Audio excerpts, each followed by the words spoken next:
Hoy más que nunca las opiniones están polarizadas. Por eso te invitamos a debatir con nosotros los temas que marcan semana a semana la agenda de la opinión pública Y que generan la polémica más apasionada. Luis Veloz y William Yarmes presentan Debate y Controversia, la zona cero de la tendencia informativa. Así que toma tu lugar, porque ya comenzamos. Hola, ¿qué tal? Buenas tardes. Es un gusto para mí, su amigo Luis Veloz, poder saludarle desde aquí, desde las instalaciones de Neptuno. Y también tengo el gusto de poder platicar, debatir y analizar y todo lo demás con mi amigo William Yarmes. ¿Cómo estás, William? Buenas tardes. El gusto es mío, mi querido Luis, el gusto es mío, un gusto como siempre estar aquí acompañándote y acompañando a nuestros amigos que nos hacen el favor de vernos y que cumplen con la cita semanal de todos los viernes aquí en Debate y Controversia. ¿Cómo estás? Bien, William, pues ahora sí que una semana pues bastante movida en el sentido de pues el tercer informe de gobierno, cambios en el equipo del presidente, pues muchísima información que platicar.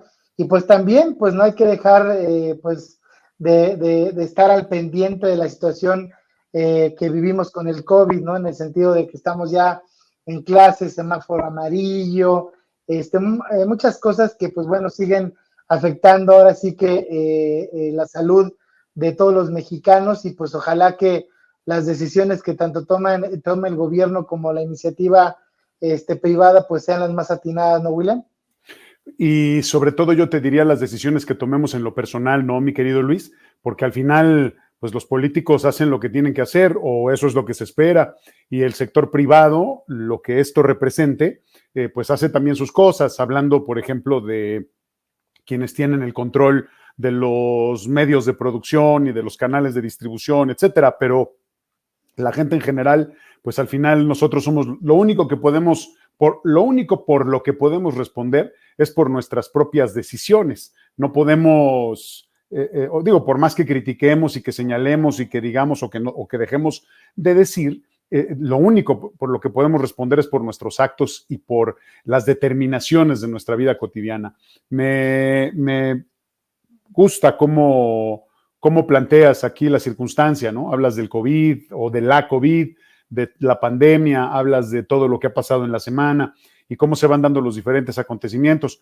Y yo pienso que, pues como lo habíamos dicho ya desde hace varios meses, yo creo que estamos en el mes número 9, ya empezó el mes número 9, ahora sí podemos decir que hace 9 meses y medio, en diciembre, cuando estábamos despidiendo el año, cuando emitíamos nuestros mensajes a nuestros amigos del auditorio para desearles un mejor futuro y todas esas cosas que se hacen en esa temporada, recordarás que nosotros dijimos, al menos yo en lo personal, me permití hacer un comentario al respecto de la importancia de considerar una nueva vida con la COVID incluida, una nueva vida con una nueva forma de convivencia, con una percepción de comunidad mucho más global, con una idea con una visión mucho más, por decirlo así, internacional. Yo sé que este es un concepto muy abstracto, pero de alguna manera te acuerdas que dijimos eso, Luis, y creo que nos sigue costando trabajo, en general, la mayoría de los ciudadanos, de los seres humanos que habitamos este planeta,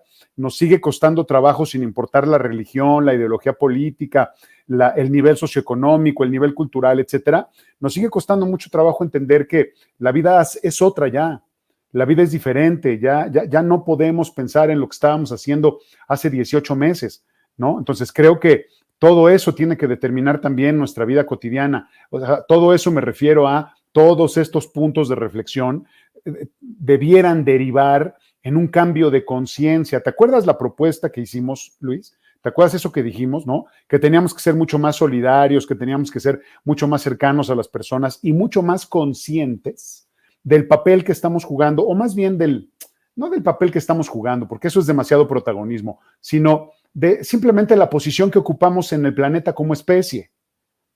O sea, esa es una parte que no se nos debe de olvidar y ahí es en donde entonces ya las políticas y los partidos y los congresos y los líderes de otras naciones y los tratados de libre comercio y las organizaciones internacionales se quedan chiquitas porque no significan nada ante ante la vida que estamos teniendo o ante la vida en la que estamos nosotros inmersos, que es esa, la vida del planeta, la vida del universo, pero cuando te sales un poquito de la atmósfera, ya la gente parece que estás hablando cosas marcianas, ¿no? Y la verdad es que no es así, se nos olvida que estamos conectados a esa energía, a esa fuerza, a esa vida, y de pronto reducir las cosas a este materialismo que hemos creado los seres humanos nos hace, creo que nos pone en una posición bastante menor comparada con otras especies, mi querido Luis.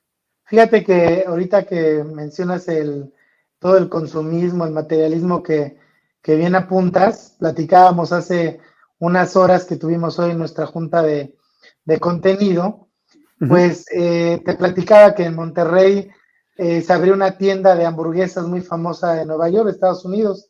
Puedes decir el nombre, no pasa nada para que la gente sepa cuál es. Shake Shack, ¿no? Se llama Shake Shack o algo así. Shake Shack se llama, ¿no? Shake Shack.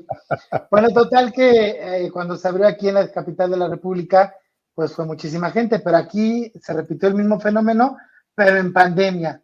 Estamos viendo, sí, a nivel masivo, global, el Gran Premio en Europa, en distintas ciudades, que se arremolina gente por ir a los eventos, ya no usan el cubrebocas y todo, pero platicábamos tú y yo que pues no vale la pena arriesgar la vida por una hamburguesa, que había una fila que en las redes sociales, ahora sí que los comentarios pues se fueron encima de los que fueron a formarse a comprar su hamburguesa, pues ahora sí que burlándose que hiciera la fila de las vacunas o que si seguramente muchos de estas personas iban a estar infectados contagiados de la COVID-19. Pero pues así es, William, tú bien lo comentaste, nosotros como humanos debemos de tomar conciencia y prueba está que llevamos un mes, si no mal recuerdo, una semana, haciendo el programa a distancia, precisamente para tratar de pues contagiarnos y también podemos ser nosotros portadores y contagiar a nuestros compañeros de ADR, por ejemplo.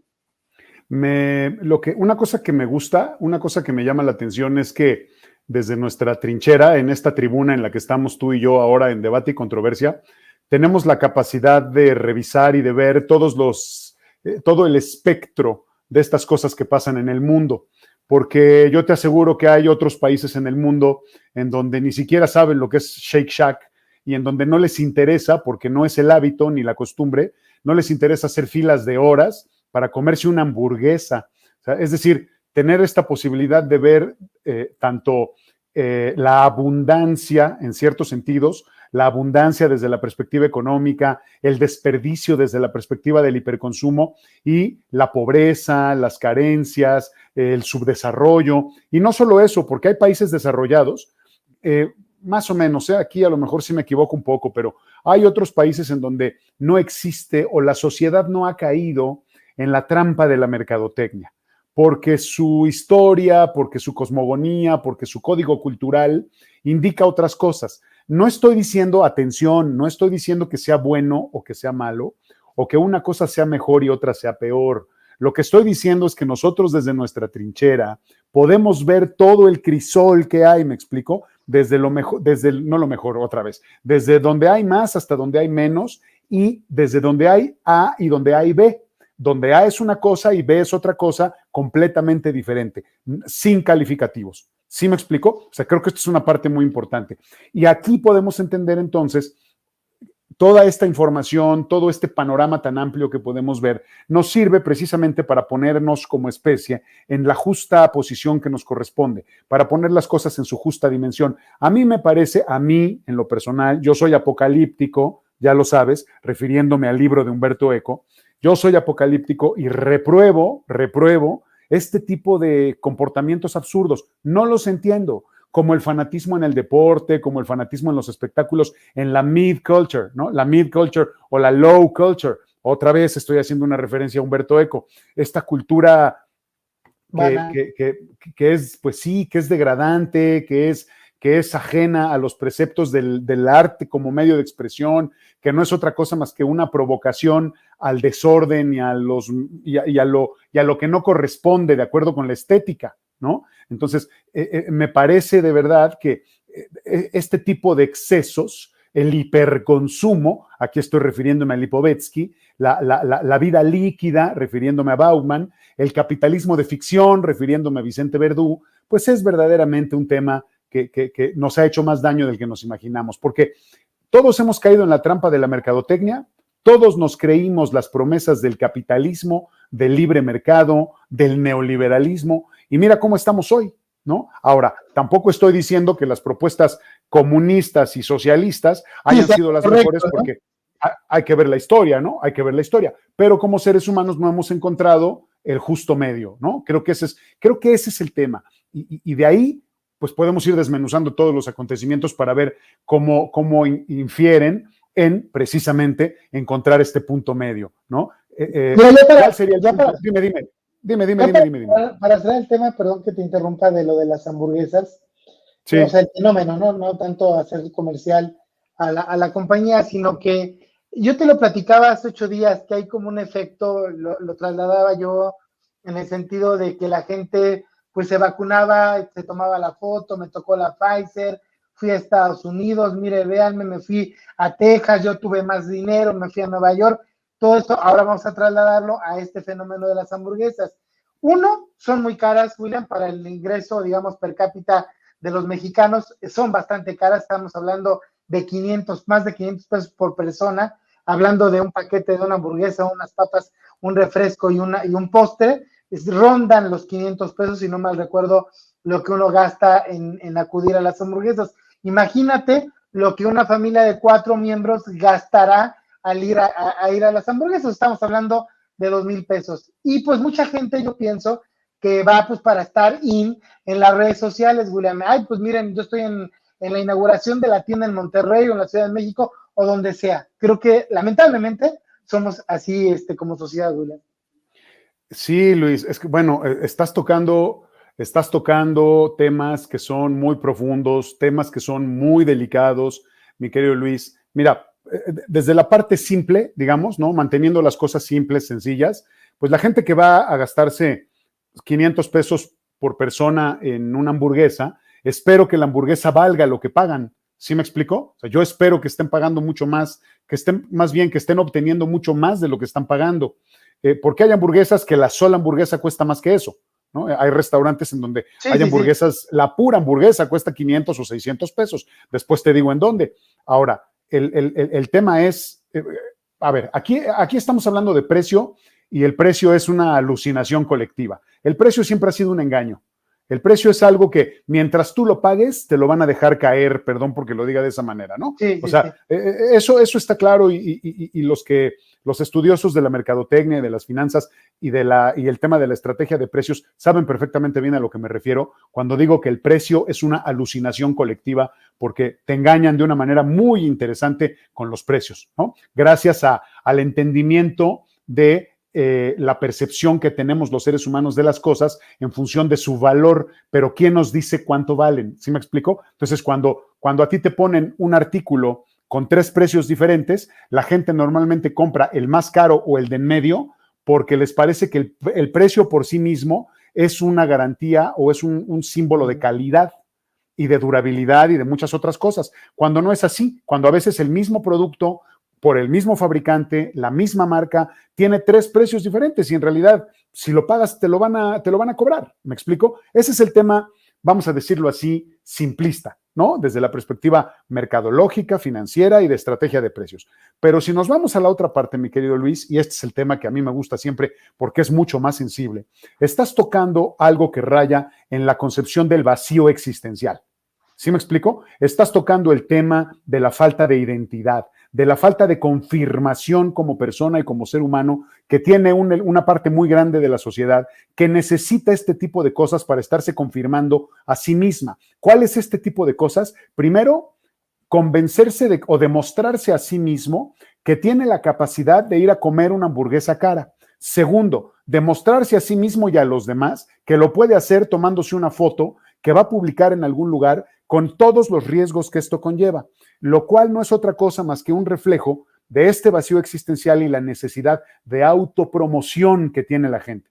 La gente falta de atención, la gente que vive esta falta de atención, la gente que carece de una capacidad mucho más profunda integral de comunicación, porque nos cuesta mucho trabajo comunicarnos, interactuar con el otro, prefieren desde la trinchera que creen que es muy segura, del anonimato de las redes sociales y de los perfiles y de todo este tipo de cosas desde lo digital, publicar una cosa que no significa absolutamente nada.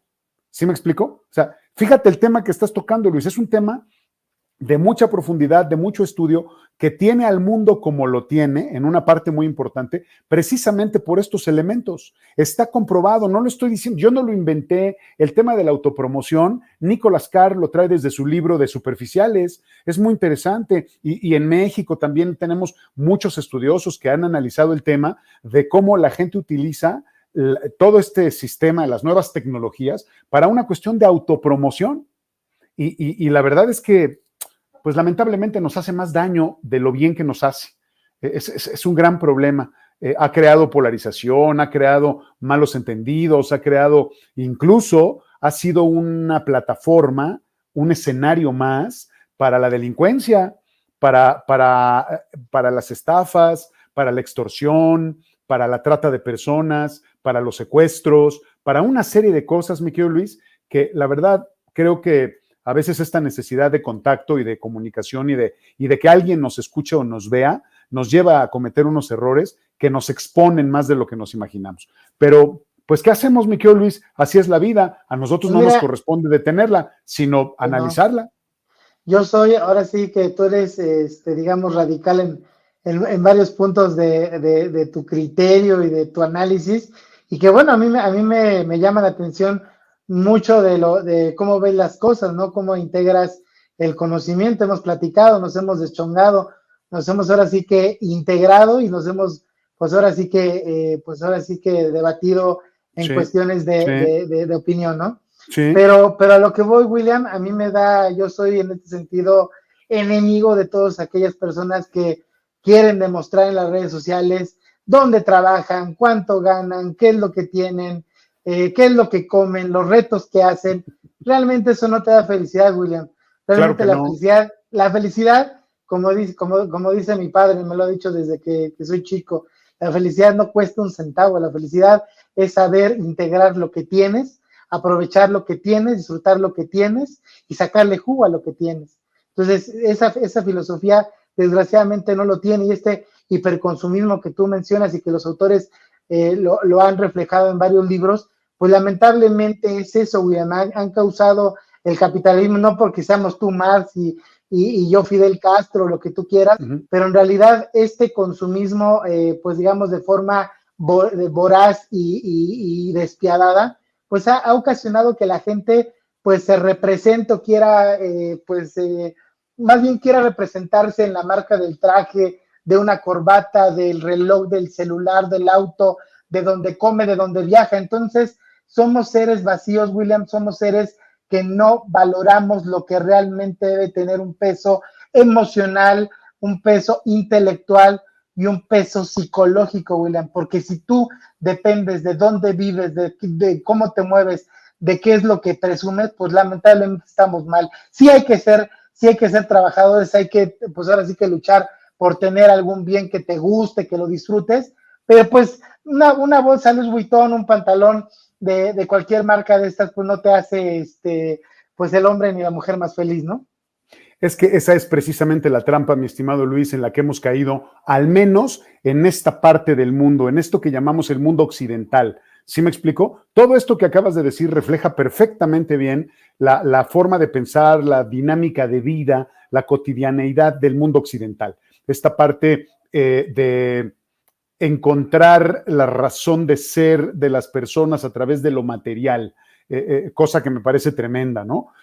Pero bueno, ni hablar, porque tampoco podemos generalizar ni ser categóricos en ese sentido. Hay muchas partes en el mundo en donde la gente verdaderamente no necesita el último iPhone.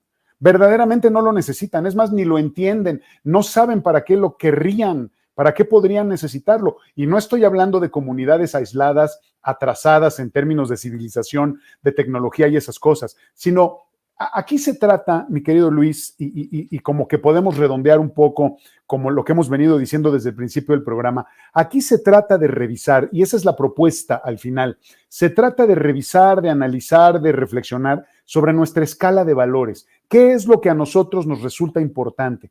¿Qué es para nosotros un valor hoy? Y hoy un perfil en Facebook o un perfil en cualquier red social digital es un valor. Hoy el último grito de la tecnología móvil, en términos de telefonía, nos resulta un lujo, ¿sí me explico? Y nos parece que es un valor sumamente importante que determina nuestra vida. No sé si me explico. Hay quien es feliz o cree que es feliz así. Yo ya tuve suficiente tiempo, creo, para analizarlo, para entenderlo y tener mi propia postura, ¿no? Pero sí creo que conviene que nos detengamos como especie a pensar en este tipo de cosas, porque al final, mi querido Luis, ¿quiénes son los grandes ganadores desde la perspectiva de la economía consumista? Los grandes ganadores, mi querido Luis, son los dueños de los medios de producción y los industriales, yo te diría que son 100 en el mundo, o a ver, vamos a ser más generosos, unos 1,500 en el mundo. ¿Sí me entiendes? Y este mundo no es un mundo de 1,500 personas, de los señores que tienen casas en cualquier parte del mundo y que tienen yates y que tienen aviones y que se dan el lujo, que me parece también una estupidez que me amarga la existencia nada más de pensarlo, aunque no me debería de dañar tanto, pero que haya una serie de juniors que parece que son muy exitosos porque tienen aviones para volar en el espacio. Nunca había visto una cosa más estúpida en el mundo ante los niveles de desigualdad que estamos viviendo. A ver, una cosa es que los adelantos tecnológicos quieran rebasar los niveles interplanetarios. Eso me parece extraordinario, que vayamos lo más lejos que podamos para conocer y para aprender lo más que se pueda. Pero que un imbécil, nada más porque tiene dinero, fabrique un avión y quiera ir a la luna, ¿a qué estamos jugando, Luis? Somos un país de 7,300 millones de habitantes y la mitad de la población no le alcanza para comer. Y tú te lo estás gastando contaminando el espacio. A ver, algo no me acaba de cuadrar. Ese es mi punto, ¿me entiendes? Es que, William, es la ambición de intentar ser Dios, William. De intentar pero, ¿y sabes para qué? ¿Sabes para qué? Pues es el mismo ego, William. Es la autopromoción, nada más que es el de yo soy empresario, empresario de tal compañía, de tal consorcio, y ya logré lo que nadie, y logré llegar, ni siquiera llegaron a más allá de la atmósfera, más que unos cuantos segundos, minutos. Tú bien lo dices, yo estoy de acuerdo contigo. O sea, cuesta tanto dinero y hay tanta necesidad, pero es tanta necesidad en el mundo. Cada quien se autopromueve de acuerdo con su presupuesto, ¿no? Y estos pobres tipos, pues como tienen muchísimo dinero y no saben cómo ayudar a otras personas con su dinero, ¿no? Porque digo, ya sé que cada quien se lo gasta como quiere, pero yo creo que sí podríamos pensar un poquito más en eso. Pero la autopromoción es directamente proporcional, o el tipo de autopromoción es directamente proporcional al tamaño de tu cartera o de tu chequera. Y entonces estos tipos se autopromueven así, ¿no? O sea, seguramente duermen muy contentos, ¿no? Y muy tranquilos de saber que ellos están gastando miles de millones de dólares cuando podrían estar ayudando a países enteros a salir adelante y vivir mejor, ¿no? No, pero bueno, y que luego hasta mucho de este capital, pues es del abuso que hacen como patrones hacia sus empleados, o sea que en realidad ni siquiera son sus recursos ganados con el sudor de su frente, ¿no? ¿Te parece, William, si vamos a una pausa, pero quiero antes, si me lo permites tú y si me lo permiten mis amigos que ven Debate y Controversia, quiero saludar a quien ha tomado unos segundos, unos minutos en poder comunicarse con nosotros, que es muy importante, muy satisfactorio para nosotros. Es el alimento de nosotros como comunicadores, como periodistas. Dice Mariana Viña, dice, hola Luis, señor William, la semana pasada no vimos el programa, pues tiene tache, Marianita, no es cierto, es broma. Estamos ahorita al 2x1 de felicidad y no, es más, no tienen que disculparse. Dice, se fue la luz por la lluvia allá en San Antonio, Texas, pero después vimos el video, pues ahí está en la mención honorífica. Muchas gracias. Reciban saludos de la familia Aviña Patiño desde San Antonio, Texas, a Mariana, al señor Elías, a sus hijos, a toda su familia, a tus amistades, les mandamos un abrazo, saben que los queremos mucho aquí en Debate y Controversia. A nuestra amiga Cala Mapa, que también ya tenía un ratito de no estar con nosotros. Bienvenida otra vez al infierno de la opinión pública. Dice, en México la desigualdad económica y social es un problema grave. México forma parte del 25% de los países con mayores niveles de desigualdad. Muy cierto, sí, querida Cala Mapa. Dice, hola y saludos. Saludos cordiales a ti. Saludos. Esta es la viva voz, William, de quien ve Debate y Controversia. Regresamos. Continúa con nosotros en Debate y Controversia. En unos segundos regresamos. Ya estamos de regreso en Debate y Controversia. Que continúe la polémica. Ya estamos aquí, William, otra vez en Debate y Controversia. Bueno, vamos a darle a los temas que atendieron la atención de la tendencia informativa esta semana. Vamos a empezar, William. Quiero saber tu punto de vista sobre esta aprobación que se da en la madrugada de este día en el Senado de la República a la ley para revocación de mandato. Todo lo que incluye, como la contemplas, qué es lo que sigue, lo que tuvo que adecuarse en este sentido la parte de Morena para que pues no le detuvieran y no la mandaran a la Suprema Corte de Justicia. Adelante, William, por favor. Gracias, Luis. Pues mira, este es un tema que me parece muy interesante desde la perspectiva del espectáculo. El presidente Andrés Manuel López Obrador, cuando tomó posesión, prometió que iba a la mitad de su mandato a hacer una consulta o lo que fuera, que le iba a preguntar a la gente si quería que siguiera en el puesto o no, como presidente de la República.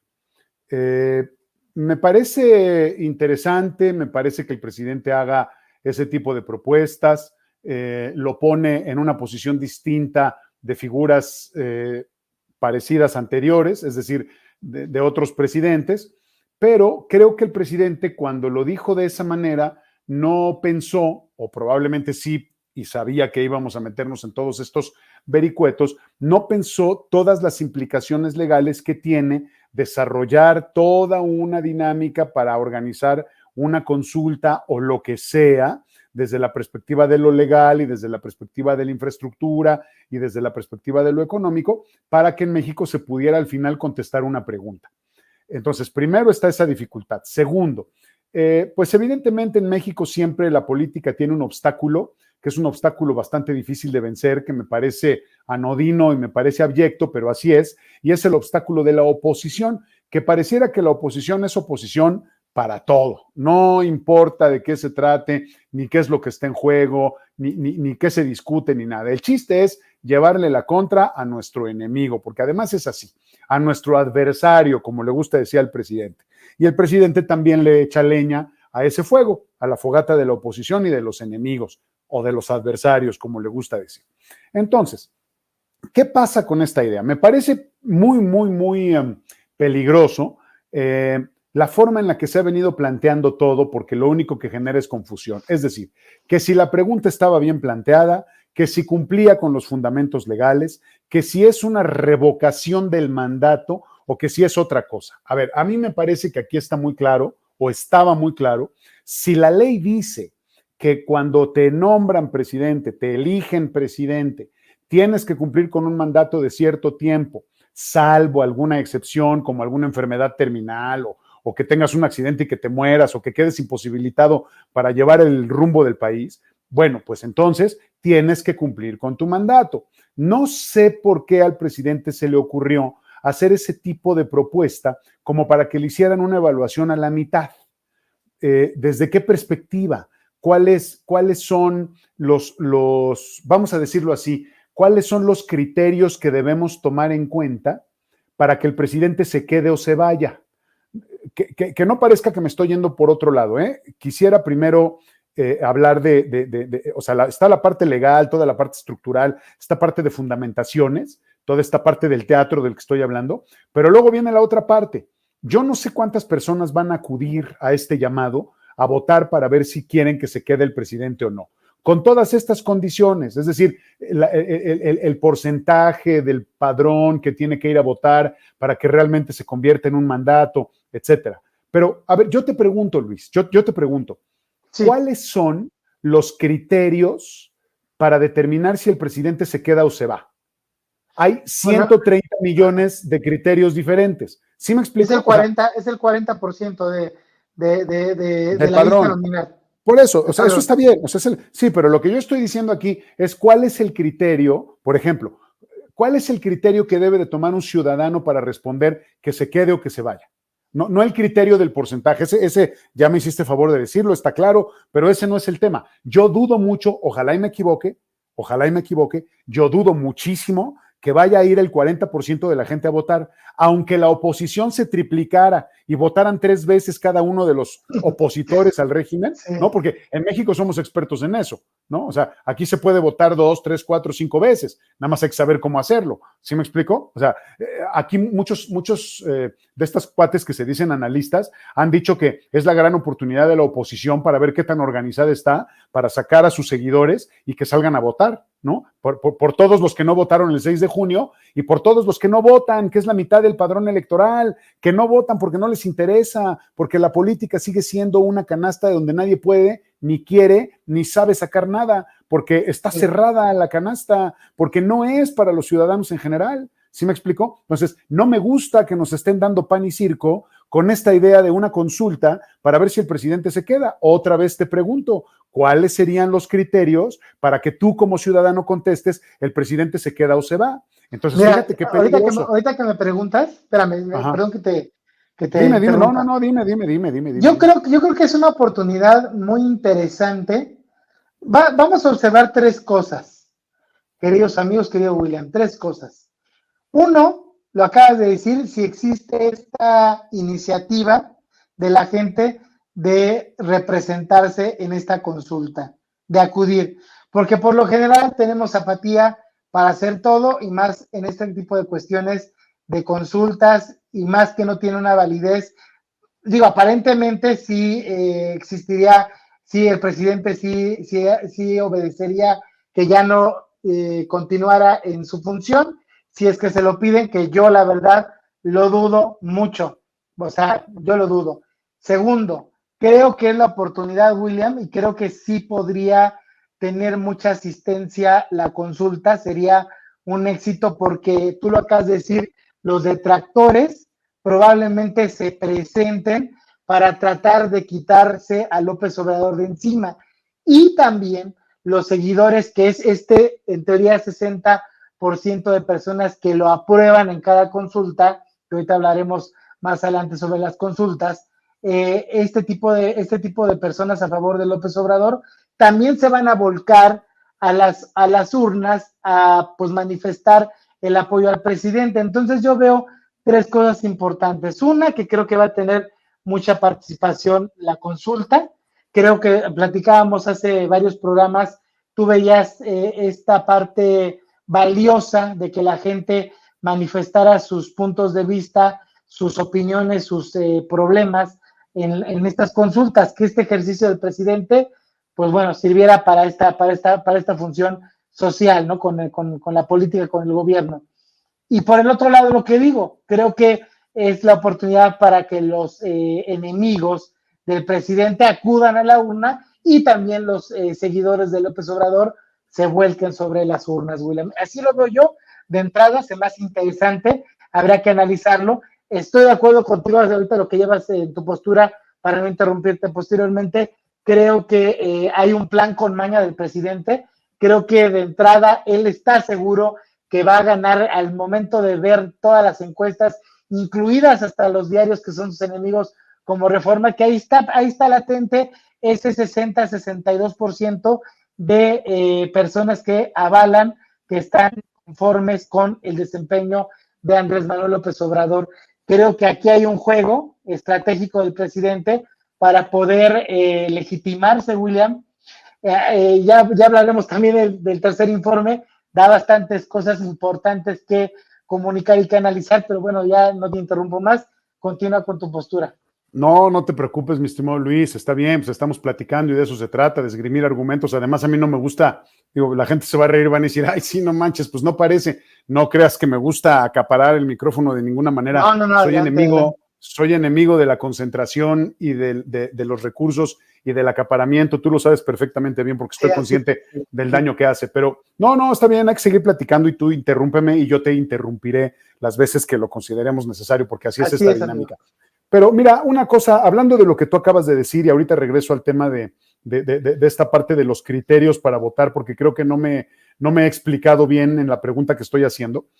Lo que te quiero decir es, si hay una cosa que me parece perversa, y tú lo acabas de exponer ahorita, que parece que es esto que llamaste plan con maña del presidente, me parece perverso y creo que se están divirtiendo. ¿Y quiénes se están divirtiendo? Pues las cabezas que manejan el poder político.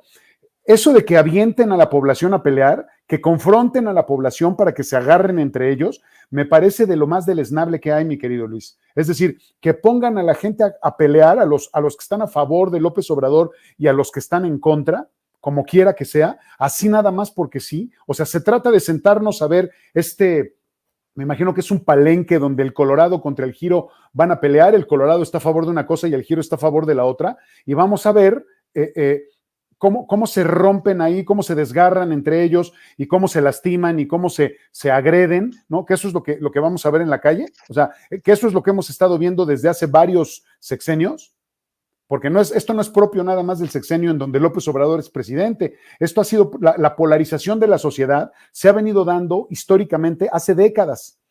El tema es que no había tantos espacios para expresarlo. El tema es que la gente no había entrado en confianza para empezar a comunicarse y a expresarse un poquito más desde esta perspectiva, de decir a favor de quién están, en contra de quién están. O sea, antes había crítica, pero era un poco más velada.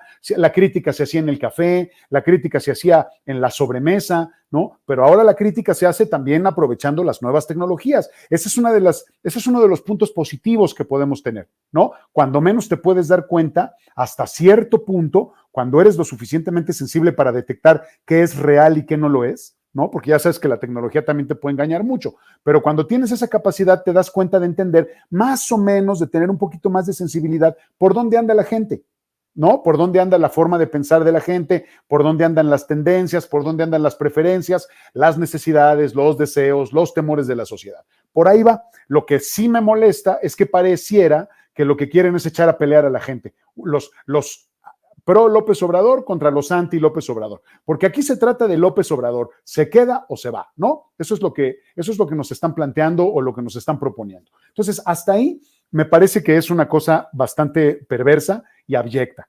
La otra, fíjate lo que acabas de decir. Yo ahí sí no estoy a favor de eso, yo no creo que sea así, pero tú dijiste que pareciera que, o lo que el presidente está haciendo es que está tratando de legitimarse, ¿no? Cuando una persona en el poder o cuando una persona en una posición de liderazgo tiene como un pendiente la legitimización, es decir, legitimarse como líder, demostrar por qué está ahí y justificar su presencia, entonces quiere decir que las cosas están fallando a más no poder. Eso fue lo que le pasó a Ernesto Zedillo cuando tuvo que legitimarse en el poder porque fue víctima de las circunstancias, gracias o lamentablemente a consecuencia del asesinato de Luis Donaldo Colosio. Y luego por el estilo, los presidentes a partir de Zedillo hasta, yo te diría, Enrique Peña Nieto, han tenido que buscar elementos de legitimación para poder, de alguna manera, mantener a la gente y mantenerse ellos mismos tranquilos, porque cuando ellos se mantienen tranquilos a sus grupos de poder. ¿Sí me explico? Entonces, si tú me estás diciendo que el presidente Andrés Manuel López Obrador tiene que legitimarse y uno de los instrumentos que está utilizando es esta consulta, yo te diría que no estoy de acuerdo. O sea, yo te diría que no estoy de acuerdo porque yo creo, y no es una forma de apoyo, que quede claro, solamente es mi percepción, yo creo que el presidente Andrés Manuel López Obrador hoy, en este día, viernes 3 de septiembre de 2021, no tiene que buscar la legitimación. Porque el público, porque la gente lo apoya. ¿Sí me explico? Mucha gente, a ver, no toda la gente, pero cuenta con un apoyo muy grande de la población, entonces no lo necesita. Tampoco tiene que legitimarse ante los líderes del mundo, porque está claro que a López Obrador no le importa lo que pasa afuera. Ahí tiene una debilidad el presidente, o probablemente sí le importa, pero lo ha demostrado de otra manera, o no lo ha sabido demostrar, porque él claramente ha dicho que la mejor política exterior es la política interior. Y además hace bien. Tú no haces las cosas para agradar a tu vecino, ni tampoco haces las cosas para agradar a la persona que pasa junto a ti, no, tú haces las cosas para ti. Claro, el presidente desde su postura tiene que hacer las cosas para México, y ahí está el gran problema. Que no es fácil hacer las cosas para México cuando tienes grupos opositores y también grupos que están a tu favor, pero que a veces juegan en tu contra, porque a veces dices, mejor no me ayudes, ¿no? Con las cosas que hacen. Estoy hablando de funcionarios que son pro el presidente, y estoy hablando también de otro tipo de agrupaciones que, pues, yo creo que a veces se exceden en sus comportamientos. Pero bueno, no sé si hasta aquí logré plantear este punto de vista, ¿no? O sea, de lo de la legitimación, ¿no? Mira, Mira, yo nada más te digo, ahora sí que contestando a tu punto de vista, creo que la legitimación que busca López Obrador es en el sentido de poder, ¿cómo te diré? Pues entiendo perfectamente, lo dicen las mismas encuestas, tiene 60% de aprobación. ¿Qué quiere legitimar? Pero yo me refiero, William, a la parte del señalamiento, incluso viene en la estructura de la pregunta, y ha sido el problema de la, pues digamos, disputa entre la oposición y la parte del presidente con Morena. Una cosa es la revocación y otra cosa es la continuidad pues de un mandato. Entiendo que él ha dejado muy claro que él, terminando su ciclo presidencial, se retirará a Tabasco y pues dejará la política al 100%. Pero acuérdate, yo repitiendo lo que en otros programas he comentado, en el sentido de que hay una inquietud, cada vez creo que es menor, de que el presidente quiera reelegirse. Pero sí creo que esta pregunta, y era lo mismo que comento hace unos momentos, era la parte preocupante en la oposición de la formulación de la pregunta. Una cosa es que pues la sociedad determine que eres ineficiente, que ya no le convengas a la nación para continuar como presidente, y otra muy distinta, que si le avalas, que si lo certificas, que si ahora sí que si le das ahora sí que la calificación suficiente para que él pueda continuar, que es esta estructura, ¿no?, que quiere López Obrador para que pueda continuar. O sea, ahí hay como que pues una parte, un miedo, repito, creo que cada vez menor, de la reelección, por lo mismo que ha comentado el presidente, aunque hay todavía la parte de oposición que dice no, es un engaño, al final de cuentas López Obrador no cumple lo que dice y va a tratar de hacerlo. Creo que ahorita, en 3 años que llevamos, poquito menos, no se ha dado, creo que ha dejado claras las cosas, ojalá siga así, pero esta es la parte que recalco, ¿no? La intención de cómo quisieron formular esta consulta, esta pregunta, y pues lo que orilló a la oposición a decir, no, es que tienes que estar de tal manera para que no se preste a una mala comunicación, una mala interpretación y una mala ejecución.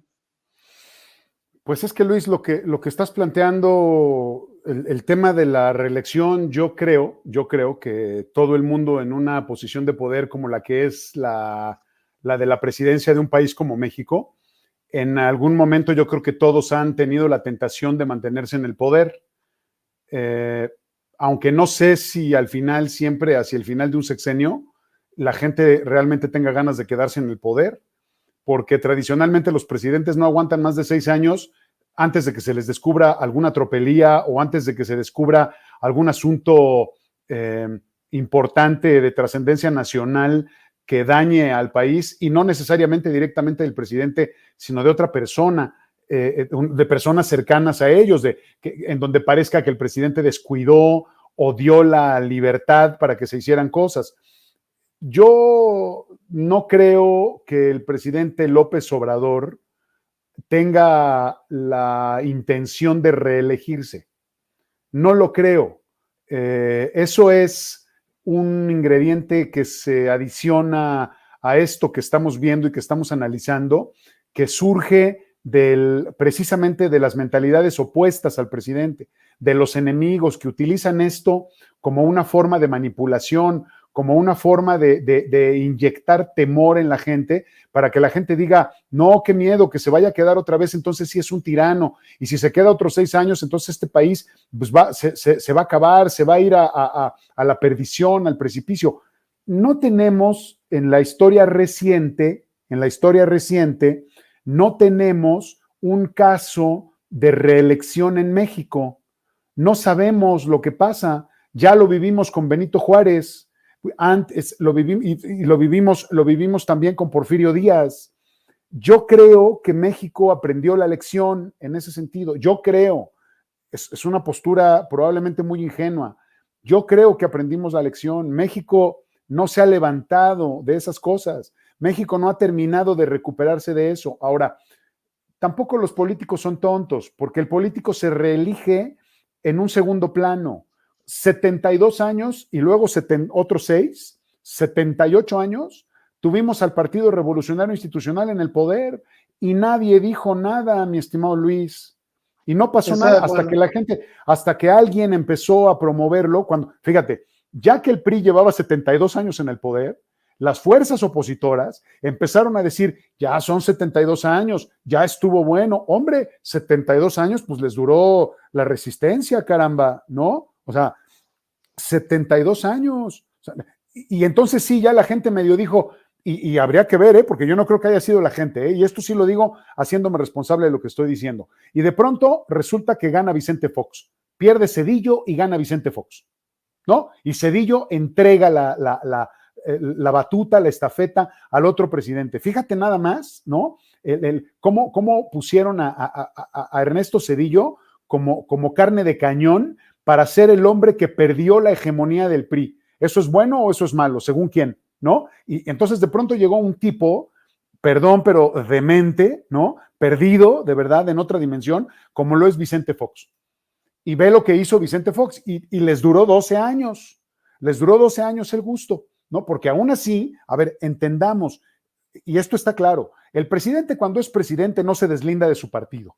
Por lo tanto, si el PAN duró 12 años, fueron 12 años de la misma presidencia, fueron 12 años de la presencia de la misma ideología, porque no es la persona, mi estimado Luis, es la ideología. México no entiende de dictaduras largas después de las 2 que ya mencioné, porque no se soportan, ¿me entiendes? Pero sí puedes tener una dictadura o una presencia muy prolongada en el poder de la misma ideología, de los mismos controles, de las mismas cabezas, que además no son visibles, ¿sí me entiendes? O sea, tú puedes tener 72 años de PRI, no está claro lo que estoy diciendo, 12 años del Partido Acción Nacional. ¿Cuántos años vamos a tener de Morena? Pues en la medida que tengan una postura ideológica contundente, bien establecida y que todos estén de acuerdo, porque si empiezan las enemistades, si empiezan las rupturas, si empiezan a fragmentarse, pues entonces ya, perdón, pero no van a durar ni un sexenio más.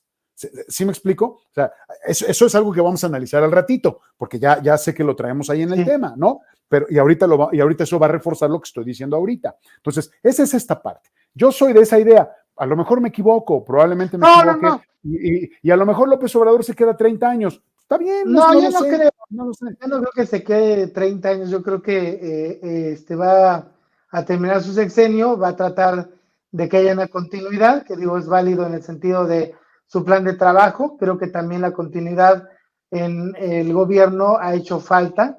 Desgraciadamente, como son periodos de 6 años, ya lo hemos platicado también en otros programas, debe ser así para que no haya abusos, para que no haya vicios, que no haya, digamos, ambiciones desmedidas de parte de los que gobiernan, pero sí, pues, los programas al menos deberían continuar, y creo yo que, pues, tú bien lo comentas, vamos a tener a lo mejor un sexenio o un par de sexenios más en manos del partido Morena.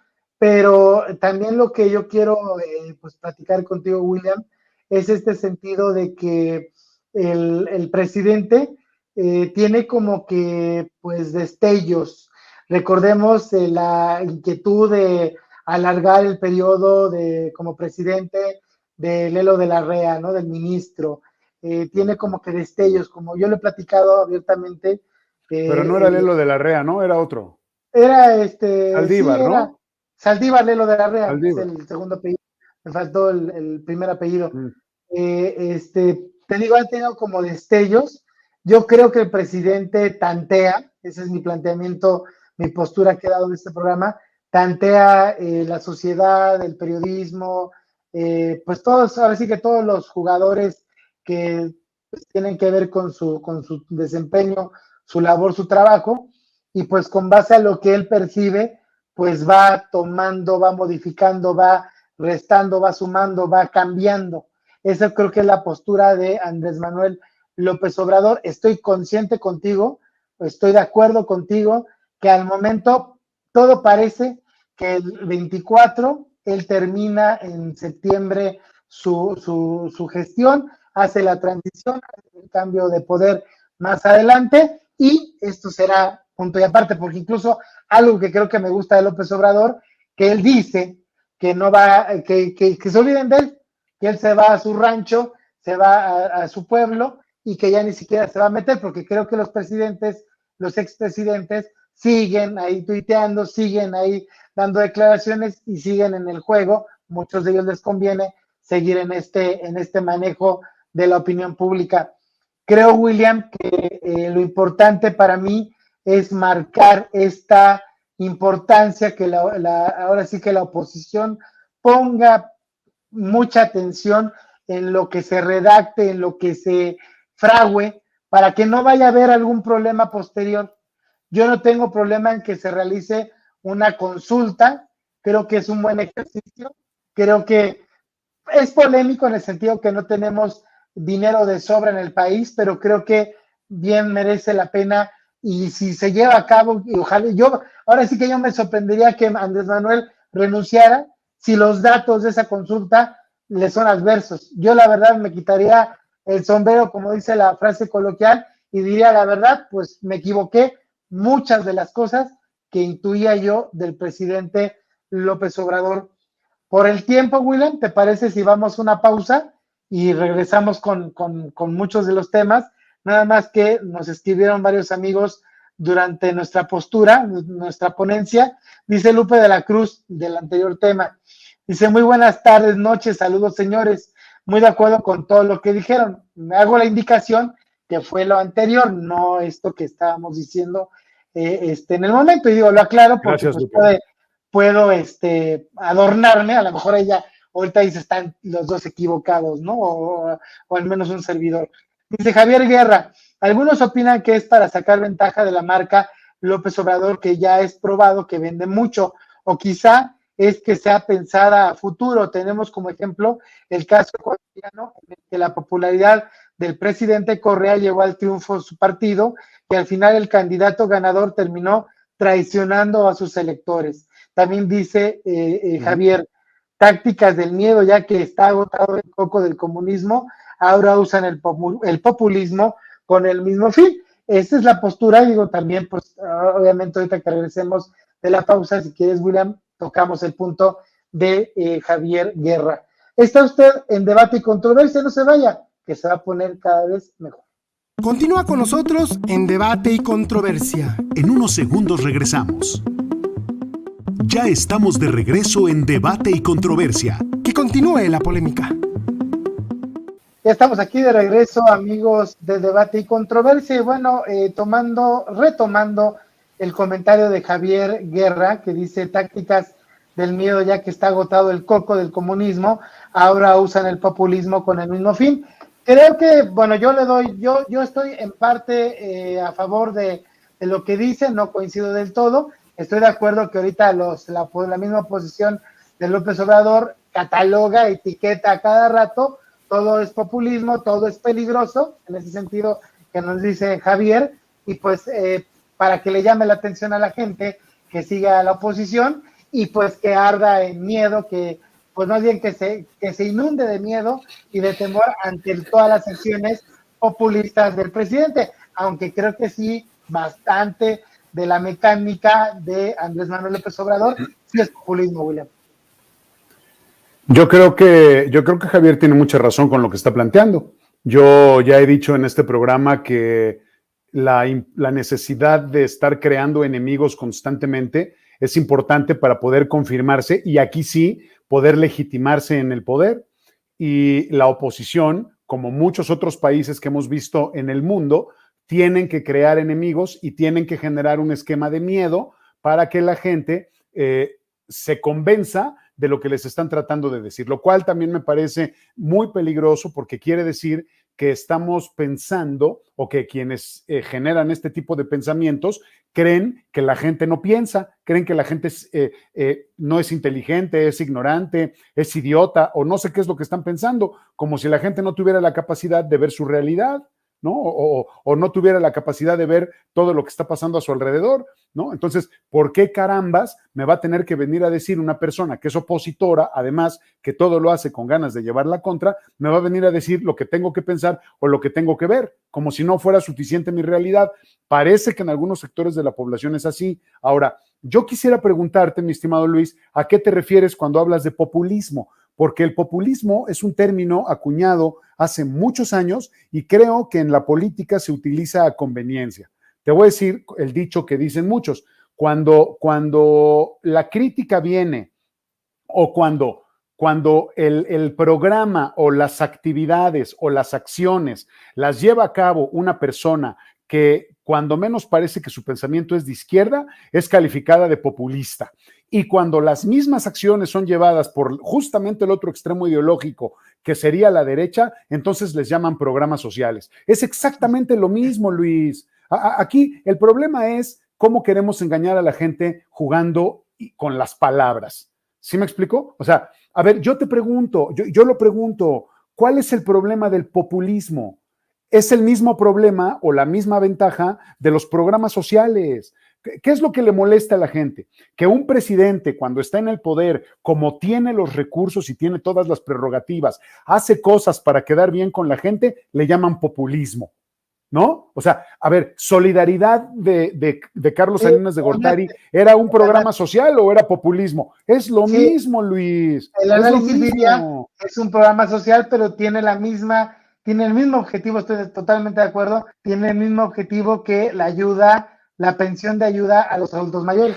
A ver, es que aquí el gran problema, mi querido Luis, el gran problema es que como la gente está tan desinteresada en estas cosas, quienes hablan del populismo como un problema en el mundo, nunca te explican por qué es un problema.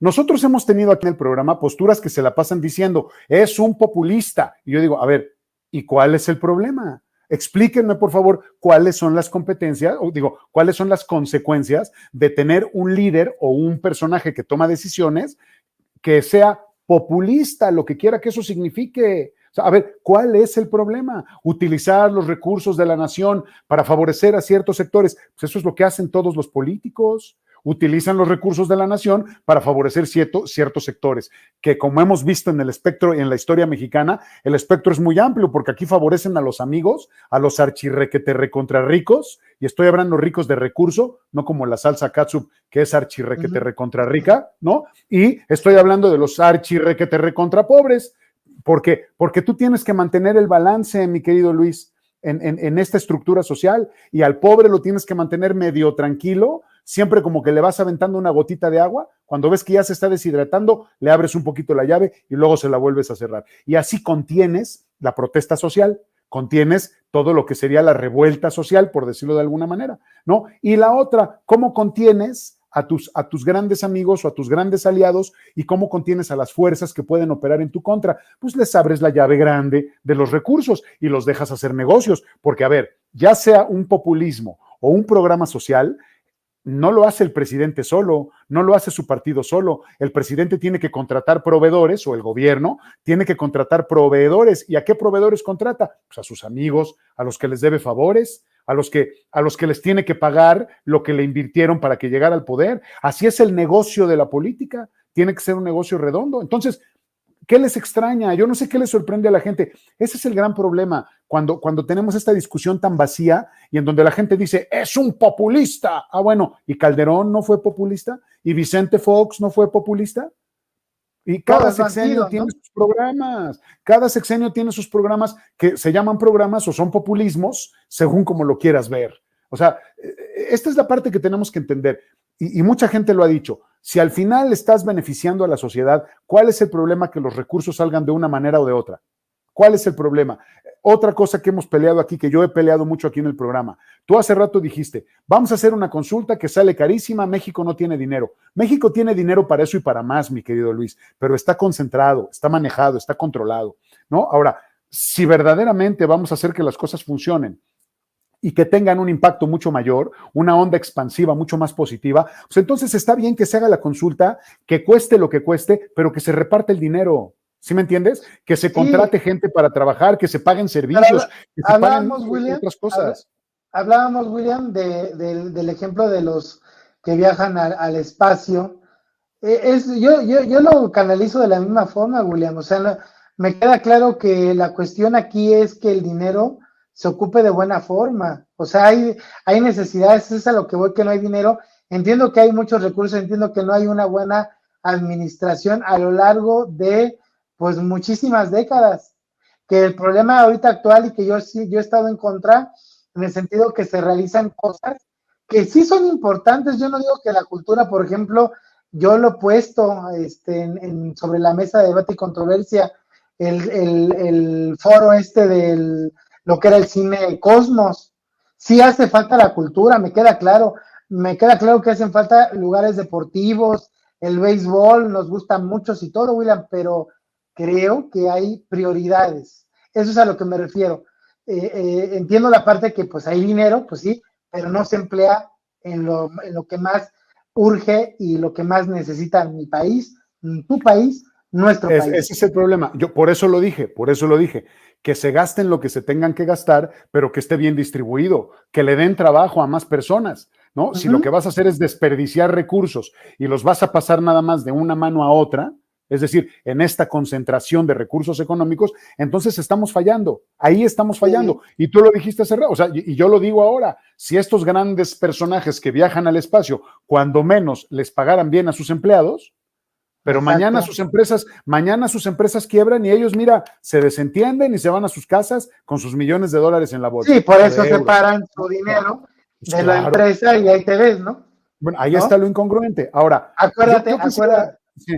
Dime, acuérdame de qué. Iba a decir, acuérdate de José Gutiérrez Vivó en el caso de Monitor, ¿no? Que sigue demandado por los empleados de la editorial. En el caso de la editorial estoy tocando, que es lo que tengo ahora sí que un poquito más en conocimiento. Yo trabajé en esa casa editorial antes de la administración de José Gutiérrez Vivó, estaba con la familia anterior, y pues todos los excompañeros pues reportaban eso, ¿no? Que pues siguen hasta la fecha esperando su liquidación, su indemnización, que pues nunca la van a ver, desgraciadamente. Esa es una historia muy dramática y muy triste del periodismo y de los medios de comunicación en México, que obedece a muchas cosas, obedece a muchos intereses políticos, económicos. Es un tema muy complejo que tal vez otro día podríamos... Para no desviarnos, sí. Además, habría que tener mucho cuidado porque allá hay expedientes, ¿no? Allá hay expedientes en los juzgados y hay cosas que no han terminado, digamos, de cerrarse esas cosas, ¿no? O sea, no se ha concluido ese tema. Pero el día que quieras lo platicamos y podemos tener algunos puntos de vista. Yo solamente quiero cerrar, Luis, porque sé que tenemos otros temas y que quieres platicar de otras cosas. Yo solamente quiero cerrar con el tema que verdaderamente me preocupa de todo esto de la consulta. Te he estado preguntando, ¿cuáles son los criterios? Yo como ciudadano, ¿cuáles son los parámetros que tengo que tomar en cuenta para determinar si el presidente se queda o se va? Desde mi perspectiva, yo como ciudadano común de a pie, me da exactamente igual si se queda o se va. ¿Ya me entendiste lo que estoy tratando de decir? O sea, los ciudadanos, todos los 90 millones de ciudadanos del padrón electoral o los que sean, no sé cuántos son y es irrelevante. Aquí lo que me preocupa es de dónde van a obtener la información para determinar si el presidente se queda o se va.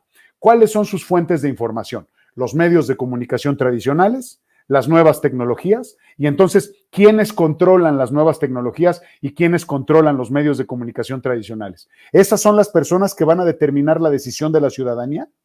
Otra vez, haciéndoles el caldo gordo a los medios de comunicación, pensando que la sociedad no tiene criterio propio, ¿no? Es decir, la señora que vive en Azcapotzalco, el señor que vive en Ciudad Nezahualcóyotl, el campesino de Chiapas, el apicultor en cualquier estado de la República, los pescadores en toda la costa de México, todos ellos ¿qué van a decir cuando va, con qué criterio? ¿Cuál va a ser su rúbrica? Valga la expresión, ¿no? Perdón que use este término. ¿Cuál va a ser su rúbrica para determinar si el presidente se queda o se va? Lo que digan los medios de comunicación, lo que diga el rumor, como decía Javier, por eso digo que estoy completamente de acuerdo con él, lo que digan los discursos promotores del miedo, lo que digan los discursos promotores del odio. Fíjate qué peligroso, Luis, porque entonces, si tú le dices a todo el sector de la población de adultos mayores, si tú votas porque se vaya López Obrador, vas a perder tu ingreso, tu ayuda bimestral que te da el gobierno. Porque ese es el miedo, porque hubo miedo, hubo discursos que decían que si ganaba López Obrador te iban a quitar tu casa.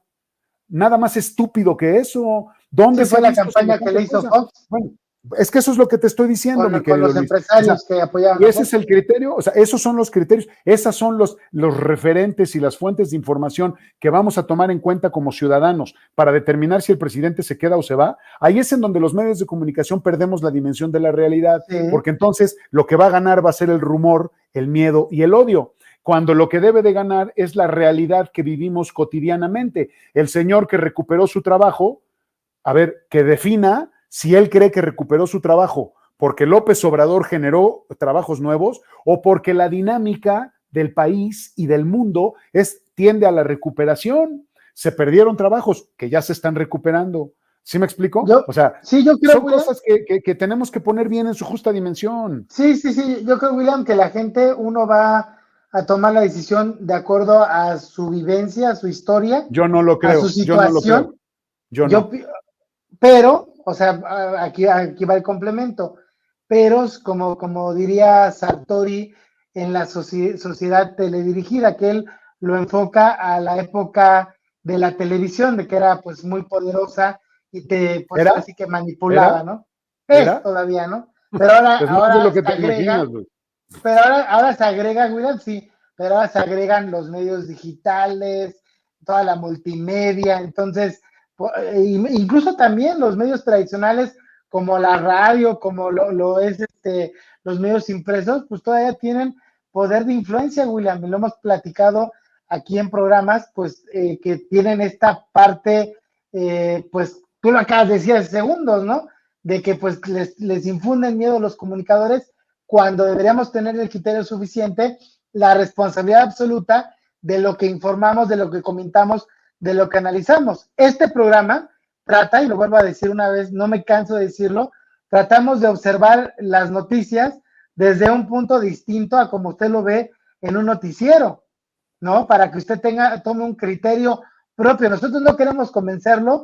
Digo, William tiene su postura, ya tengo las mías, en algunas hay convergencia, en otras totalmente diferentes, pero esa es la parte padre, la parte nutritiva de un debate, el generar una controversia que a usted le genere un campo de conocimiento o al menos un campo de reflexión para que usted pueda tomar una postura sobre algún problema, sobre algún suceso, acontecimiento informativo, ¿no?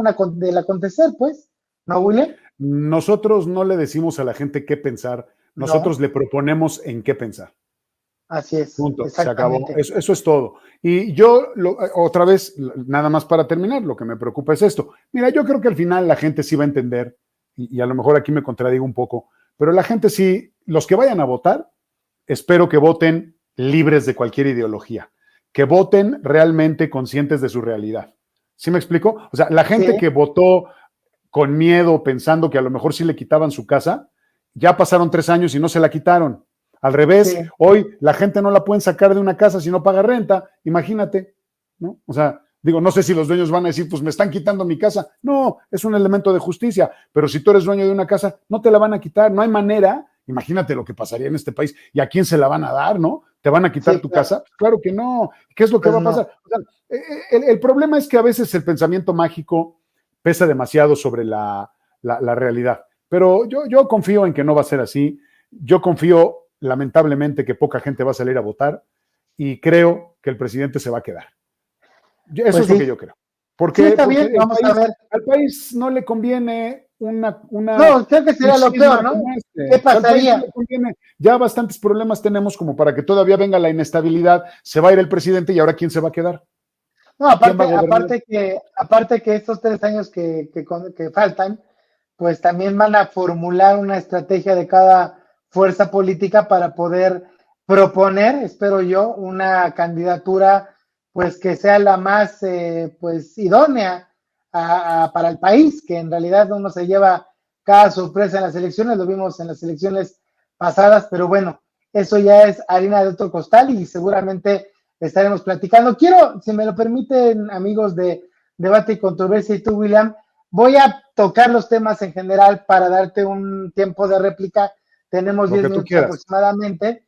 lo que tú quieras. Básicamente lo que continuaba aquí en este programa es hacer un comentario sobre el análisis al tercer informe de gobierno. Básicamente a mí me llama la atención el discurso del ciudadano presidente Andrés Manuel López Obrador, que pues él muestra en su comunicación verbal esta parte, tengan para que aprendan, este dejo de pues enseñanza, ¿no? De López Obrador para los tecnócratas, de los logros que ha tenido. Y aquí, pues, muchos análisis de los medios han debatido el discurso del presidente, que pues la realidad dista mucho de lo que ha anunciado el presidente. Aquí yo toco el tema de lo de inflación. El presidente dice que si hay una inflación, pues sí, pero deberíamos analizar la inflación como está, porque hemos platicado en programas pasados cómo están subiendo las cosas, somos ciudadanos de a pie, las cosas, los insumos que tenemos cada día, pues estamos viendo aumentos a esto, al otro y aquello. A esto también, pues yo lo reflejo en las cifras de la delincuencia, la delincuencia, la violencia en nuestro país lamentablemente es cada vez mayor. Habló de los feminicidios, pero no realmente de una manera contundente, estructural. No quería yo que fuera un discurso de tipo de antaño, de López Portillo, de Salinas de Gortari, y las horas. No quiero eso, pero sí me hubiera gustado que el informe hubiese sido un poquito más equitativo, más completo, menos cargado hacia el triunfalismo, yo lo llamo, del presidente. Y esto lo uno al análisis, a la estabilidad de la aprobación del presidente en las encuestas de distintos medios que durante 17 meses han realizado en distintos, digamos, grupos sociales. No hay que tomar estas encuestas como son representativas, pero no, ahora sí que simbólicas de lo que piensa y lo que siente la totalidad de los ciudadanos. Aquí la aprobación ha variado del 60 al 62%, pero en estas mismas consultas una parte aprueba al presidente en lo general, pero en lo particular hay reprobación de varias cosas, como lo es la economía, como lo es la seguridad, etcétera, etcétera. Ya para finalizar, también poner en la mesa la renuncia de Julio Scherer Ibarra, en el sentido de que pues se platicó cuál era el trasfondo de la renuncia, que ya no estaba cómodo el consejero del presidente, el representante jurídico de la presidencia había manifestado diferencias esto se platicó en diferentes foros y de diferentes análisis de analistas, de que la ruptura se debió, ya traía varios problemas con el vocero de presidencia, Jesús Ramírez, con la misma secretaria de Gobernación, la ex secretaria de Gobernación, Olga Sánchez Cordero, y que pues a la llegada del actual secretario de Gobernación, el señor Adán Augusto López Hernández, pues no tenía, digamos, no se sentía muy cómodo el señor Scherer. Se da que hace 2 días, horas antes de que se da a conocer en los medios, en la opinión pública, la renuncia aparente, porque todavía no se confirmaba, pues que el motivo era también que le quitaba el presidente todas las funciones que tenía Scherer con la Suprema Corte de Justicia, con los mismos gobernadores, etcétera, etcétera, etcétera. Y que al presidente, esto es lo que se comentó en las mesas de análisis, que al presidente se enteró de una, pues digamos, alianza que tenía Scherer con Marcelo Ebrard.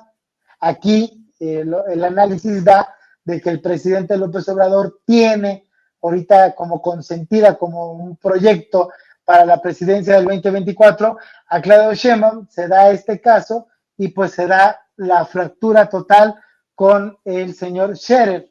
Hay que comentar también que dentro de todas estas mesas de análisis, pues opiniones vertidas en distintos foros, también pues expresan que el ataque de los alcaldes pues fue planeado no por Marcelo Ebrard precisamente, pero sí por gente allegada por Marcelo Ebrard para descalificar a la jefa de gobierno Claudia Sheinbaum, y pues que esto también pues va a entrar una guerra entre Monreal, Claudia Sheinbaum y el mismo Marcelo Ebrard. Todo esto es muchísimo. Tenemos ahora sí que unos 5 minutos, William, para que me des tu punto de vista, y si nos hace falta, pues seguiremos en el próximo debate y controversia. Adelante, por favor, William. En 2 minutos. Los informes presidenciales necesariamente tienen que ser triunfalistas. No hay otra manera de que, no pueden ser de otra manera mientras no exista un nivel de autocrítica lo suficientemente honesto para que un presidente diga: esto es lo que está mal y estamos trabajando en esto y vamos a tratar de hacerlo mejor. Eso no va a pasar jamás bueno, ojalá que sí, a lo mejor me equivoco. Ojalá que algún día llegue un líder que de verdad diga, o un presidente, no líder, un presidente que diga: estamos mal aquí, estamos trabajando, pero les da mucho miedo por esta hipersensibilidad de la sociedad. Entonces, a mí no me sorprende, el informe del presidente me pareció de lo más normal, triunfalista como debe de ser cualquier otro informe, y él dijo lo que quería decir, es su espacio, que además es un espacio que él aprovecha, además del que tiene todos los días en la mañana, lo cual está bien, porque así lo decidió él, y si nadie lo hizo antes fue porque no quiso, porque todos los presidentes han podido hacerlo, y ya platicamos la historia de Zedillo, que no aguantó más que una conferencia presidencial, una conferencia de prensa, y luego la suspendió inmediatamente porque no aguantó las preguntas de los reporteros. Una pregunta además de un reportero de ovaciones, eso lo recuerdo perfecto.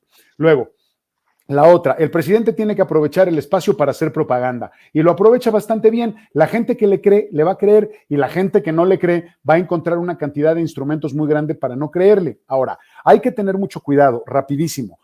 Tratar de entender las cosas desde el discurso presidencial o tratar de entender las cosas desde los indicadores macroeconómicos es el peor error que podemos cometer como ciudadanos. Cuando a ti te dicen, México va a crecer, hoy decía la representante de la CEPAL, decía, vamos a crecer sostenidamente en América Latina 2.9%. Perdón, que alguien me explique qué caramba significa eso. Nadie te lo explica. Que México va a tener 5.8% de crecimiento, nada más que tenemos 8.9% de pérdida. Entonces vamos a quedar a deber. ¿Pero qué significa eso? Por otro lado, los datos del... Por otro lado, los datos del Instituto Mexicano del Seguro Social dicen que estamos casi a los mismos niveles de trabajo de como estábamos antes de la pandemia. Estábamos en un 60% y estamos creo que en un 59.4% de la población económicamente activa trabajando. El problema es que los trabajadores están ganando menos. Entonces, a ver, cuando un presidente dice vamos mejor porque ya recuperamos las fuentes de trabajo, te está diciendo verdades a medias. Sí, se recuperaron las fuentes de trabajo, faltan 400,000, pero habría que analizar cuáles son las condiciones de esas fuentes de trabajo. ¿Les están pagando bien? ¿Todo el mundo tiene las prestaciones que debe de tener? ¿Están asegurados en su trabajo? O sea, todo ese tipo de cosas, ¿me entiendes, Luis? Entonces es muy relativo tratar de hacer un análisis en ese sentido. Por otro, una cosa que me parece preocupante que ha venido haciendo el presidente y que insiste o que no aclara es que él dice que va a acabar con la corrupción y él dice que ya acabó con la corrupción porque lo dijo en el tercer informe. A ver, yo lo único que le pido al presidente es que explique a qué nivel de corrupción se refiere. Porque en las ventanillas, porque en la patrulla, porque en el Ministerio Público, porque en la alcaldía, porque en el municipio, porque para sacar una licencia, la corrupción está a flor de piel. Ahí no se ha acabado la corrupción. Entonces, esa corrupción, señor presidente, no se ha acabado, porque es un mal necesario en el país mientras no tengamos la suficiente educación y cultura y conciencia para detener ese fenómeno. Y por último, ya para acabar, todo lo que dijiste, a ver, el tema de Scherer es la grilla al más alto nivel. Es eso, es la grilla al más alto nivel, no hay más que decir. Y todo el resultado del análisis de los columnistas políticos que se sienten los paladines de la comunicación y de la interpretación, no es otra cosa más que una enfermedad que han tenido desde hace muchos años en los medios de comunicación todos estos provocadores por tratar de encontrarles glándulas mamarias a las lagartijas y no se han dado cuenta que no tienen. Eso es lo único. Con eso termino. Ok, William. Ahora sí que fue un programa muy rápido, muy ameno. A nombre de mi amigo William Yarmes. A todos, muchas gracias por habernos permitido estar esta tarde aquí con ustedes. Nos vemos el próximo viernes, si así lo disponen, a las 6:30 de la tarde. Antes de despedirnos, dice Javier Guerra, dice, excelente programa como siempre, 3 puntos para concluir. 1, déjenme ponerle lupa porque cada vez me cuesta un poquito más. Dice, 3 puntos para concluir. 1, que te simpatice o no López Obrador, es el político más hábil de los tiempos modernos, yo sí coincido, por lo cual siempre me gusta esperar un tiempo para ver en qué resultan sus acciones de carácter político. 2, que nunca le gane la tripa a la razón. Y 3, el que se casa con una ideología se castra el pensamiento. Todo esto, opinión personal. Te agradezco, gracias, Javier, gracias. el comentario. Muy valioso. Y aparte de forma respetuosa, tu comentario, ahora sí que es un placer debatir con personas que, como tú y como todos los amigos que nos hacen el favor de sintonizarnos digitalmente y de interactuar sobre todo con nosotros.